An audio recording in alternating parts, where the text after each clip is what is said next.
This story is titled, My Wife Said, I Don't Owe You Satisfaction. So I proved to her, I don't owe her commitment. And now she is begging after I meet someone new. Hey everyone. Before we jump into today's video, I need your help. We've noticed the channel is losing some traction, and subscribing is one of the best ways you can support us. It's quick, free, and it helps us keep bringing you awesome content. Your support means the world. Let's keep this channel growing together. Thanks so much. Now let's start the video. This happened over the past few months, disclaimer. Also using fake names cause, Reddit. This is going to be a long one. First, some background cause it matters to the story. I, 35 male, own what I'd call a pretty successful gym. Not one of those corporate chain places, but a real community spot that I built from literally nothing. We're talking about starting with a broken down warehouse, maxed out credit cards, and a dream. Now, 400 plus active members, 5 trainers working for me, and a reputation that brings people from 3 towns over. My wife Sarah, 33 female, and I met back when I was just a regular trainer at one of those big box gyms. You know the ones? More pizza parties than actual workouts. She came in as a client, all designer workout gear and attitude, but something clicked. She was working in marketing, making decent money, and seemed to really appreciate my entrepreneurial spirit. At least, that's what I thought. Fast forward 8 years of marriage, and man, let me tell you how things can change.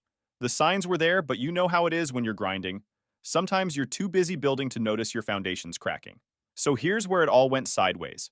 It was a Tuesday. Funny how you remember these details. I just finished what felt like the longest day ever at the gym. Had to cover for Mike, one of my best trainers, who called in sick with food poisoning or something. Spent the morning fixing a treadmill because the repair guy couldn't come until next week and had back-to-back sessions with clients, including this one Karen, literally her name, who spent 30 minutes arguing about her membership contract. Fun times. But despite all that, I still wanted to spend time with Sarah. That's what you do in a marriage, right? Make time for each other? So I get home around 9:30 p.m., shower quick, and find her on the couch, scrolling through her phone like it holds the secrets to the universe. I remember exactly what I said. Hey babe, wanna watch that new show you were talking about? I know it's late, but I could use some us time. Simple request, right? Nothing crazy. Wasn't asking for much. Her response? Holy shit, bros, I can still hear it in my head. Without even looking up from her phone, in this ice-cold voice I didn't even recognize, she says, I don't owe you intimacy. Like, what the actual fuck? I stood there for a good minute, probably looking like I just dropped a plate mid-bench press. Had to ask her to repeat it because surely I misheard, right? But nope. She doubles down, finally looks up from her phone, and says it again like she's reading from a script. I don't owe you intimacy. I'm tired of you acting like it's some kind of obligation just because we're married. Now, let me be clear about something. I wasn't even talking about sex. Literally just wanted to watch TV together. Hell, I was so tired I probably would have fallen asleep halfway through anyway. But she took it there. And man, it was like someone just reprogrammed my brain. Started thinking about all the times I'd come home late from the gym, tired af but still trying to connect. All the mornings I'd get up at 4:30 a.m. to open up, work until late, then come home and try to be a good husband. Meanwhile, she's there acting like me wanting to spend time together is some kind of personal attack. You know what really gets me? Earlier that same day I had a client, older dude, probably mid-60s, tell me how lucky I was to own my own business, be in good shape, have a supportive wife. I remember nodding along thinking, yeah, I am pretty lucky. Funny how one sentence can make you question everything. The rest of that night was weird as hell. I didn't even argue with her, just said okay, and went to the kitchen to meal prep for the next day. She stayed on the couch, probably posting on social media about how hard her corporate job is or whatever. Didn't sleep much that night. Kept thinking about how we got here. This was the same woman who used to bring me lunch during my shifts at the old gym. Who said she loved my ambition when I told her my dream of opening my own place? Who promised to be my biggest supporter? Now? She treats basic human connection like it's some kind of favor she's doing me. Like wanting to spend time with my wife is this huge imposition on her precious phone scrolling time. Looking back, this was the moment everything changed. Not because of what she said, though that was pretty messed up, but because it made me finally see things clearly. Sometimes it takes one moment, one sentence, to wake you up to reality. About a month after Sarah dropped that emotional nuke on our marriage, I was reviewing the new membership applications. Usually delegate this stuff to my staff, but after that night with Sarah, I started staying later at the gym. Easier than going home to someone who treats basic conversation like it's a huge favor, you know? That's when I saw her application. Emma, 31 female, physical therapist, recently moved to the area for a job at the new sports medicine clinic. Under fitness goals, she wrote this detailed paragraph about recovering from a college sports injury and wanting to get back to competitive shape. Not the usual tone up or lose weight we usually get. This was someone who knew her stuff. She signed up for personal training sessions with me specifically, said she'd checked out our website and liked our approach to functional fitness. First session was scheduled for a Tuesday morning, 6 a.m. Early birds are usually the serious ones. Bros, I gotta be honest here. The first time Emma walked in, I didn't think potential relationship or anything like that. I was in full trainer mode, focused on assessing her form and creating a program. But something was different from the start. First thing she asks me, "How long did it take you to turn this place around?" I must have looked confused because she goes, "I saw the before pictures on your Instagram. That warehouse renovation was impressive. Like, who actually pays attention to that stuff?" Sarah had complained for weeks when I was renovating this place, said I was obsessed with work. But here's this client actually interested in the journey. During our first session, in between sets, Emma's asking about business structure, community building, marketing strategies. Not in a nosy way, she was genuinely curious. Mentioned she'd helped the PT clinic she used to work at build their social media presence from scratch. Next few weeks, Emma became one of my regular clients. 3 sessions a week, always on time, always prepared. She'd come in with questions about her form, show me research articles about new training techniques, even pointed out ways we could improve our website's booking system. Meanwhile, things at home were getting worse. Sarah's scrolling through her phone while I'm trying to talk about maybe starting a second location. Emma's bringing me articles about successful gym expansions and sharing stories about her PT clinic's growth. One morning, after a particularly rough night at home, Sarah had spent dinner telling me I needed to get some balance in my life. I was pretty much running on caffeine and frustration. Had 6 clients back to back, forgot to eat, typical gym owner stuff.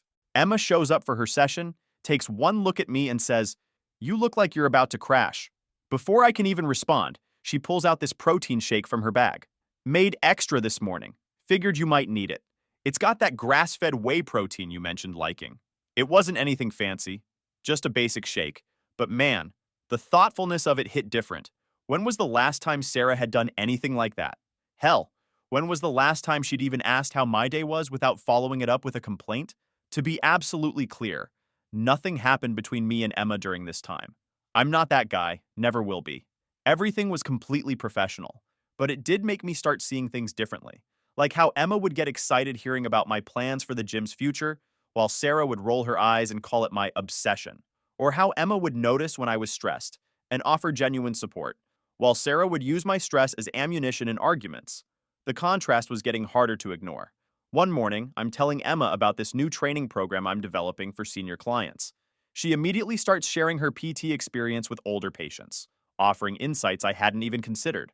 That same evening, I try telling Sarah about it, and she barely looks up from her phone, just mumbles, "That's nice," like I'm talking about the weather. I remember sitting in my office one day, looking at some paperwork, when it hit me. I was more comfortable talking to a client I'd known for a month than I was talking to my wife of 8 years. That's messed up, right? But here's the thing about Emma. She wasn't trying to replace Sarah. She wasn't trying to do anything except be a good client and eventually a friend. She'd share ideas about the business, sure, but always kept things professional. If anything, her presence just highlighted how far my marriage had fallen. I started dreading going home even more. Not because I wanted to be around Emma, again, keeping it professional, but because every interaction with her reminded me of what a supportive relationship should look like, even just on a basic human level. You know those movies where the main character has this moment where all these random things suddenly connect? That's what happened to me one random Thursday evening. I was doing the gym's monthly finances. Exciting stuff, I know. And Sarah walks in complaining about how we never go on fancy dates anymore. Mind you, I'm literally sitting there with spreadsheets showing how she just dropped $3,000 on a shopping spree last weekend. Designer bags, shoes, whatever. But me wanting to reinvest in the business? That's apparently a problem. That's when I started really thinking about our whole relationship. Flashback to when I first opened the gym. Sarah actually told me I was being irresponsible for using our savings, mostly my savings, by the way, as part of the down payment. Said I should be realistic and keep my trainer job at the corporate gym. Now that we're successful, she loves telling her friends how we built this business from scratch. We? Where was that we when I was sleeping on a camping mat in my office during renovations? Because we couldn't afford contractors. Meanwhile, Emma's literally bringing me articles about small business expansion strategies during her training sessions. One day she comes in excited because she found this study about how independent gyms can compete with big chains by focusing on community building. She's not even getting paid for this, just genuinely wants to see the business succeed. But here's what really opened my eyes. Had this client Mark, changed his name obviously, who's going through a divorce. Guy's been training with me for years, always seemed pretty happy. One day he's doing deadlifts and just starts opening up about his marriage. Everything he said hit way too close to home. How his wife would dismiss his achievements. How she'd spend money on herself but criticize his business investments. How she'd tell her friends he was emotionally unavailable but shoot him down every time he tried to connect. Sound familiar? I started paying attention to Sarah's behavior more closely. Noticed how she'd only show interest in the gym when she could use it to impress people.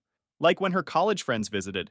Suddenly she's giving them a tour, acting like she's involved in day-to-day operations. Meanwhile, she couldn't even remember the names of my staff who've been with me for years. The money thing really started bothering me too. Found out she'd been telling her friends I was obsessed with work, while dropping hundreds at fancy restaurants with her work friends every week. One time, I suggested setting up a proper business emergency fund, and she acted like I was taking money away from our future. Sorry, didn't realize Jimmy Choo bags were essential for our future. Emma noticed something was off during our sessions. Never pried, but she'd say things like, "You seem distracted today. Want to focus on heavy bag work?" She knew hitting things helped me think.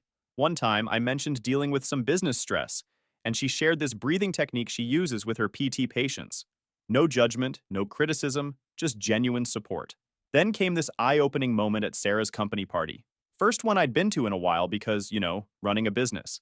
Sarah's introducing me to her coworkers, and I kid you not, she describes me as just a gym owner, with this weird apologetic tone. Just a gym owner? The same gym that paid for her Range Rover?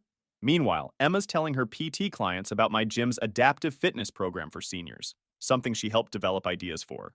Found out she'd been recommending us to her patients because she believed in what we were building. No ulterior motive, no social media clout chasing, just genuine respect for the work. I started realizing how much time I spent walking on eggshells around Sarah. Like I couldn't talk about the gym without her making some passive-aggressive comment about work-life balance. Couldn't mention potential upgrades or expansions without her sighing dramatically. Couldn't even celebrate small wins without her somehow making it about her. The final straw? Found Sarah's open laptop one day, wasn't snooping, was moving it off the couch, and her Facebook messages were up. She was complaining to her friends about how I chose the gym over her, and was probably cheating with some gym bunny. The same woman who hasn't asked me about my day in months was playing victim online. That night, I couldn't sleep. Kept thinking about everything. The dismissive comments, the financial double standards, the constant criticism. Realized I was more comfortable talking business with a client, Emma, than sharing anything real with my own wife. Started hitting the bags after hours, trying to clear my head. One night, I stayed so late that the cleaning crew had come and gone. Just sat in my office looking at old photos from when we first opened. Sarah was smiling in those pictures, acting proud. When did that turn into resentment? Or was it always there? And I just didn't want to see it. Sarah must have sensed something was different because she started doing this weird thing where she'd randomly show up at the gym. Not to work out, mind you, just to surprise me. After 8 years of barely showing interest in my business, suddenly she's there all the time. First time she came by, she walked in right in the middle of Emma's session. I was spotting Emma during a particularly heavy set of squats, giving the usual trainer feedback about form and breathing. Sarah just stood there, watching, with this look on her face I couldn't quite read. After Emma finished her set, she politely introduced herself to Sarah, totally professional. Sarah just gave this tight smile and said she needed to steal her husband for a minute. The conversation that followed was bizarre. Sarah started going off about how I seemed different lately, said I wasn't present in our marriage anymore. Rich coming from someone who spent the last few months basically ignoring me, unless she needed something, right? But here's the kicker. She suggested I cut back on my client load and delegate more so we could spend more time together. Translation. She wanted me to give up the hands-on part of my business that I actually love. The part where I get to help people change their lives. The part that built this whole thing in the first place. Meanwhile, my business was actually growing faster than ever. Word had gotten around about our new adaptive fitness program, the one Emma helped brainstorm, and we were getting referrals from the sports medicine clinic. Sarah's response? Maybe we should hire someone to handle that program so you can focus on management. But check this out. The next day, she posts this long Instagram caption about being a proud gym owner's wife with a photo of our storefront. Didn't mention it was taken months ago, or that she'd spent the last year complaining about how much time I spent there. The comments were full of her friends talking about what a power couple we were. Nearly choked on my protein shake reading that. Emma noticed the change in atmosphere immediately. She started scheduling her sessions during quieter hours, saying she didn't want to cause any tension. I assured her everything was professional, but she just gave me this knowing look and said, "Sometimes people create drama where there isn't any because they're afraid of losing something they've already lost." That hit hard because it was exactly what was happening. Sarah wasn't upset about losing me. She was upset about losing control. Things got really weird when Sarah started trying to mark her territory at the gym. She'd bring me lunch, something she hadn't done in literally years, but only when Emma was scheduled for training. Started posting gym selfies with captions like "supporting my man," even though she barely worked out anymore. Even tried to sit in on one of Emma's sessions, claiming she wanted to learn more about what you do all day. One time, Sarah actually interrupted a session to ask my opinion about curtains. Curtains, in the middle of me coaching Emma through a complex Olympic lift. Do you know how dangerous that could have been? Emma, bless her, just re-racked the bar and calmly suggested we take a water break. The final straw came during a staff meeting. We were discussing the expansion plans, looking at potential locations for a second gym, crunching numbers, all that fun stuff. Emma had connected us with some of her PT colleagues who were interested in a possible collaboration. It was exciting, real growth potential. Sarah showed up unannounced again, walked into the meeting and started questioning everything. Isn't one location enough? Why take on more debt? Don't you think you're being a bit ambitious? In front of my entire staff. Even made this snide comment about how some people were getting awfully invested in our business decisions. After everyone left, I finally confronted her. Asked her what her problem was. That's when she dropped it. She thought Emma and I were having an affair. Based on what? According to her, Emma was too interested in the business to be just a client. Said she'd seen how we looked at each other during sessions. I lost it. Told her she was seeing things that weren't there because she couldn't handle the fact that someone actually respected my work. Pointed out that in the past month, Emma had shown more genuine interest in my business than Sarah had in years. Sarah's response? Well, if you care about her opinion so much, maybe you should marry her instead. That's when everything clicked. Sarah wasn't afraid of losing me. She was afraid of losing the lifestyle my business provided. She didn't care about the gym's success except for how it made her look to others. And she definitely didn't care about my dreams unless they aligned with her image of what our life should be. I went home that night and slept in the guest room. Didn't even tell her. Just grabbed my pillow and went. She didn't come looking for me. Probably too busy posting on social media about how hard marriage is or whatever.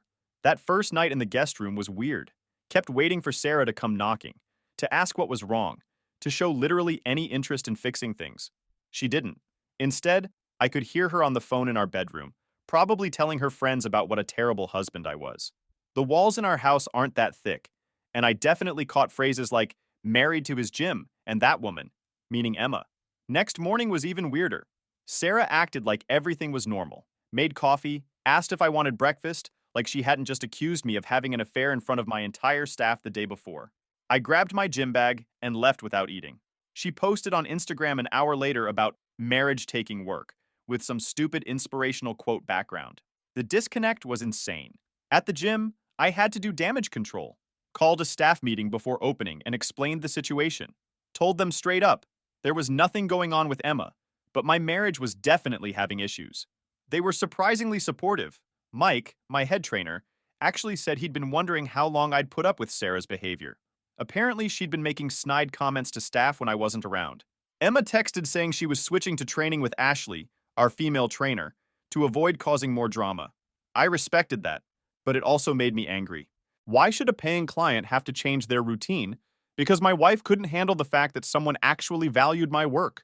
Told Emma she didn't have to switch, but she insisted. Said something about not wanting to be the reason anyone's marriage had problems. That hit me hard. Here was someone willing to inconvenience herself just to avoid drama, while my own wife was creating drama left and right. Emma even offered to connect Ashley with her PT contacts for the expansion plans, so the business wouldn't lose those opportunities. Meanwhile, Sarah was still telling everyone who'd listen that the expansion was a midlife crisis. Things at home got progressively worse. Sarah started this weird campaign of passive-aggressive gestures. She'd cook these elaborate dinners, something she hadn't done in years, but then get mad when I had late clients. would schedule date nights without checking my calendar, then play victim when I had prior commitments. Even started showing up at the gym in her old workout gear, trying to recreate how we met or something. One night, she left her laptop open again, starting to think this was deliberate. And I saw her Facebook messages. She was part of this group chat where she was painting this completely twisted version of our marriage. According to her, I was this controlling husband who changed once I got successful, and Emma was this homewrecker trying to steal her man. The responses were wild, her friends suggesting she document everything and protect her assets. Protect what assets? The ones my business paid for? The Range Rover she drives that we bought with gym profits? The designer bag she buys with the disposable income we have because I built something successful? The next day, I did something I should have done months ago. I went to see a lawyer, not to file for divorce yet, but to understand my options. Lawyer confirmed what I suspected. The business was pretty much protected since I started it before marriage, and Sarah had minimal involvement. Actually showed them screenshots of her social media posts dismissing the gym as my obsession. Lawyer said that could help prove she wasn't involved in building the business. When I got home that evening, Sarah was waiting with this whole production. Candles lit, dinner made, dressed up like she used to when we were dating. For a split second, it almost worked. Almost. Then she started talking about how we should reconnect by taking a long vacation. Suggested I could step back from the gym for a while, let the staff handle things. That's when it hit me. She didn't want to fix our marriage. She wanted to fix her control over me. The gym represented something she couldn't control, and Emma represented someone who valued that part of me. I looked at her across that candlelit table and felt nothing. No anger, no hurt, just emptiness. When did my wife become a stranger? Or was she always this person, and I just didn't want to see it? I want a separation, I said, right in the middle of her vacation planning monologue. The change in her face was instant. First shock, then anger, then this calculated look I'd seen too many times lately. Is this about her? She demanded. Are you leaving me for that trainer? No, I replied. I'm leaving because you just proved my point. After everything that's happened, you still think this is about another woman. It's not. It's about you not respecting me, my work, or my dreams unless they fit your narrative. She started crying then. Not quiet tears, but full-on dramatic sobs. Kept saying she'd change, she'd do better, she'd be more supportive. But all I could think about was how she'd been telling her friends to document everything. Her tears didn't seem real anymore. I packed a bag while she was still crying in the dining room. Called my buddy Jake, who owns a boxing gym across town. He had a spare room and understood the situation. As I was leaving, Sarah suddenly switched tactics. Started talking about how I was throwing away 8 years of marriage, how I'd regret this, how Emma wouldn't respect me once the novelty wore off. Emma, I said, has shown me more respect as a client than you have as a wife, and that's the problem. The first week after moving out was a weird mix of feeling like crap and feeling weirdly free. Jake's got this spare room above his boxing gym, nothing fancy, but it felt more like home than my actual house had in months. Sarah was blowing up my phone with everything from angry accusations to tearful apologies. I just let it go to voicemail. Emma had switched to training with Ashley, and I respected that boundary. But fate's got a funny way of playing with your life sometimes. About 2 weeks after I moved out, I was grabbing coffee at this little place near the gym. You know, one of those hipster joints where they actually know what they're doing with espresso. And there she was, sitting at a corner table with a laptop and a stack of PT files. Not gonna lie, I almost turned around and left. Didn't want to make things awkward, but she saw me and waved me over. I heard about the separation, she said. No judgment, no pity, just acknowledgement. Turns out news travels fast in the fitness community. We ended up talking for 3 hours. Not about Sarah, not about the drama, but about everything else. She was working on expanding her PT practice, maybe opening her own clinic someday. I told her about my plans for the second gym location. It was just easy. No walking on eggshells, no hidden agendas, just two people sharing their dreams and actually giving a damn about what the other person was saying. Meanwhile, Sarah was going full scorched earth. She'd posted this vague Instagram story about staying strong through betrayal, or some BS. Her friends were sending me nasty messages about how I was throwing away a good woman. Good woman? The same one who told me she didn't owe me intimacy and tried to sabotage my business? The next day, I had this meeting with a commercial real estate agent about the second location. Emma had mentioned this up-and-coming area where the sports medicine clinic was expanding. Thought it might be good for a gym. She was right.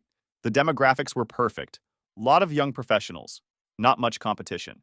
After the meeting, I texted Emma to thank her for the tip. She suggested meeting for coffee again to discuss potential PT collaboration opportunities. It was strictly business, but I'd be lying if I said I didn't feel something shift. Here's the thing about Emma that's different from Sarah. She gets it. Not just the business stuff, but the grind, the vision, the why behind what I do. When I talk about wanting to help people change their lives through fitness, she doesn't roll her eyes or call it an obsession. She adds to the conversation, shares her own experiences, makes it better. One evening, we were going over some plans for a possible gym PT clinic partnership. Ashley was there too, keeping everything professional. And Emma said something that stuck with me. She was talking about her own journey, how she got into PT after her sports injury, and she said, "Sometimes the worst things that happen to us lead us to where we're supposed to be." While this was happening, Sarah was getting desperate. She showed up at the gym one morning, all tears and apologies. Said she'd been talking to a therapist, doubt, realized her mistakes, doubt harder, wanted to work things out. Then, in the same breath, she started questioning me about Emma again. Couldn't even fake remorse without letting her true colors show. The contrast was stark. Sarah saw the gym as competition for my attention. Emma saw it as part of who I am. Sarah tried to change me to fit her image. Emma appreciated me for exactly what I am, a guy who's passionate about fitness and helping people. Things came to a head when Sarah found out about the second location plans. She actually tried to contact the real estate agent to say I was making decisions without consulting my wife. The agent, bless her, called me immediately. Had to explain about the separation. That's when I realized I needed to make this official before Sarah could cause any more damage. Called my lawyer that afternoon. While I was there, got a text from Emma. She'd heard about a grant program for gyms partnering with healthcare providers. No pressure, just passing along information she thought might help. The timing of that message hit different. Later that night, Jake found me hitting the heavy bag after hours. Asked me straight up what was holding me back. Not just with the divorce, but with everything. Made me realize I'd spent so long trying to make Sarah happy that I'd forgotten what made me happy. The next day, I had coffee with Emma again. This time, it felt different. Not just business, not just friendship, but possibility. She must have felt it too because she said, "You know, once all this is settled, maybe we should discuss this over dinner instead of coffee." For the first time in months, I felt like I could see a future that actually made sense. 2 months into our separation, Sarah's company went through what they called a strategic reorganization. Translation: they fired half the marketing department, including her. Suddenly, Miss I don't owe you intimacy was facing some real-world consequences of her actions. Here's where it gets good. Remember all those social media posts she made about being a boss babe and a marketing genius? All those designer purchases she justified as maintaining her professional image? Yeah, turns out those skills don't mean much when you're job hunting in a tough market. The day after she lost her job, she called me crying. Not about us, not about the marriage, but about money. See, she'd just financed that Range Rover 3 months ago. Had a bunch of credit card debt I didn't even know about. Wanted to know if I could help out until she found something new. Meanwhile, I was finalizing the lease on the second gym location. The one she said was a midlife crisis? Turns out Emma's tip about that up-and-coming area was solid gold. The demographics were perfect, and we had a wait list of PT clients before we even opened. Speaking of Emma, things were developing there too. We'd kept everything professional during the separation, but we'd been spending more time together working on the gym PT clinic collaboration. One evening, after a particularly successful meeting with investors, we went out to celebrate with the team. The way she looked at me across that table, let's just say I finally understood what it means to have someone actually see you. But back to Sarah's karma. She started showing up at the gym unannounced again, but this time with a different agenda. First, she tried the sweet ex-wife routine, all tears and I miss us, and we were so good together. When that didn't work, she switched to threats. Started telling people I'd abandoned her, that I'd planned this all along. The final straw? She actually tried to claim she deserved part of the second location, because she was still technically my wife when I started planning it. My lawyer actually laughed when I told him. Showed him the screenshots of her social media posts, calling it my midlife crisis, and her messages to friends dismissing my business plans. That shut that down real quick. Then came the day of the second location's lease signing. I posted a simple photo on Instagram, just me holding the keys, thanking my team for their support. Nothing fancy. Emma had helped review the contract. Her brother's a real estate lawyer, and she'd tagged along for moral support. Sarah saw that post and lost it. Completely. Started blowing up my phone with crazy messages. Called Emma every name in the book. Even showed up at the new location while we were measuring for equipment, causing such a scene that one of my trainers had to escort her out. Emma and I kept things professional until the divorce was filed. But the night after I signed the papers, we had dinner. Just us. No business talk, no pretenses. Told her everything. How she'd shown me what real support looks like. How she'd helped me see my own worth. She admitted she'd been interested since that first coffee shop conversation, but respected my situation too much to act on it. The new location opened last week. Guess who showed up trying to get a free membership? Sarah, with some story about wanting to support my business now that she understands its value. Yeah, right. Funny how she suddenly respects the gym when she can't afford her fancy boutique fitness classes anymore.